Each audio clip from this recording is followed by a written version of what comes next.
Now, WWE has announced Rey Mysterio against Grand Metalik for Raw tomorrow night. I really hope they give that time because that could be fantastic.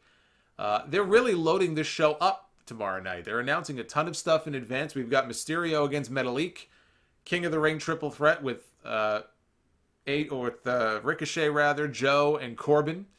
We've got AJ and Cedric. We've got Becky and Charlotte have been announced as taking on Sasha and Bayley. So that's a big tag team match. And the contract signing with Stone Cold Steve Austin. Question is, will we see an appearance by The Fiend? I think it's a safe bet. We will see Bray Wyatt at Madison Square Garden this week, whether it's Monday and or Tuesday. They're running back-to-back shows in the building.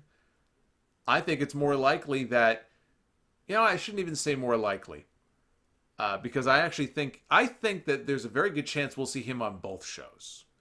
But I think there is a very good chance that we see him on Smackdown. That's where The Undertaker is going to be making an appearance. And I like the idea, and in part because of the history they have together, of The Fiend putting down The Undertaker. Why else would The Undertaker, other than just to sell some tickets? All right, maybe he sold some tickets, maybe he didn't. I don't think ticket sales have been that great either way. Once he's on the show, what is his purpose? What is the purpose of The Undertaker actually being on SmackDown this week? Wouldn't it be incredible for Bray Wyatt if the lights go out? Or better yet, well, I guess the lights aren't totally out when The Undertaker comes out. But let's say the lights go out, they come back on, The Fiend is in the ring, and he puts The Undertaker down with the mandible claw. Undertaker has been put down by that hold before, many years ago, and it would be incredible for Bray, for him to be able to put The Undertaker down with it. Maybe they even end the show like that. When I first heard that The Undertaker was being announced for SmackDown, that was my first thought. Have The Fiend put him down. What a great rub that would be for Bray.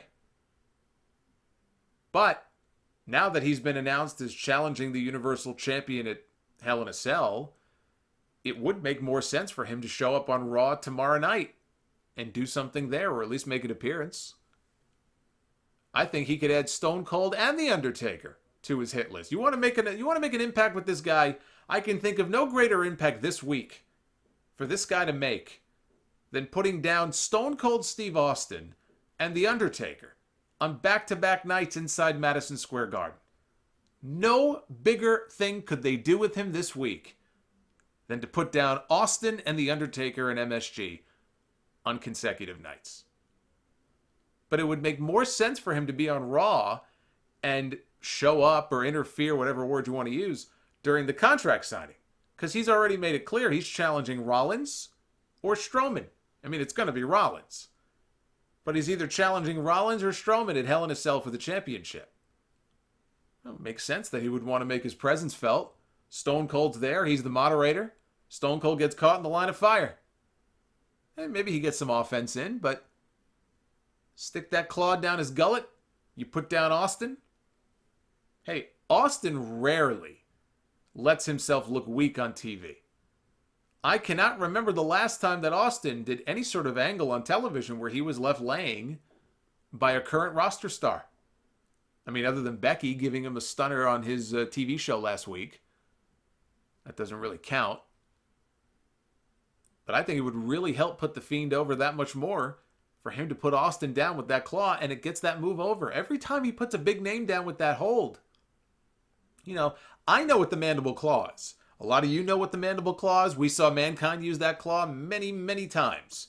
But there's a lot of people watching who have never really seen the move. They may look at it and go, what's the big deal? They haven't really explained on television what they did with Mankind back in the day, how it's a paralyzing hold and there's, a nerve under the tongue and, Dr. Sam Shepard and the history of the hold. They don't bother with that stuff anymore, unfortunately, on TV like they used to. But you've got a lot of young fans, newer fans watching now. It's Bray's new hold. They have no concept of it. But the more people he puts down, he put down Balor with it, he put down Lawler with it. If he puts down Austin, if he puts down Undertaker, going into his championship match next month, hey, I can't think of a better way to put that hold over. Make that hold seem devastating. Two of the biggest stars in the history of the company got put down with it. As long as they could put their egos aside and do what's right, which I think they would be willing to do, that's how I would book The Fiend this week on TV. And it would serve as a reminder, whoever walks out of Clash of Champions with that title, The Fiend is lurking in the shadows. I actually find myself looking forward to Raw for a change. I can't remember the last time I looked at a lineup that was this kind of put together this far in advance. And obviously, it's not just the Garden. I mean, it's Monday Night Football. So yes, I understand why they're doing it. It won't be like this every week, although it should be. But they're loading the show up, and I like what I see. And I find myself actually looking forward to Raw for the first time in a very long time.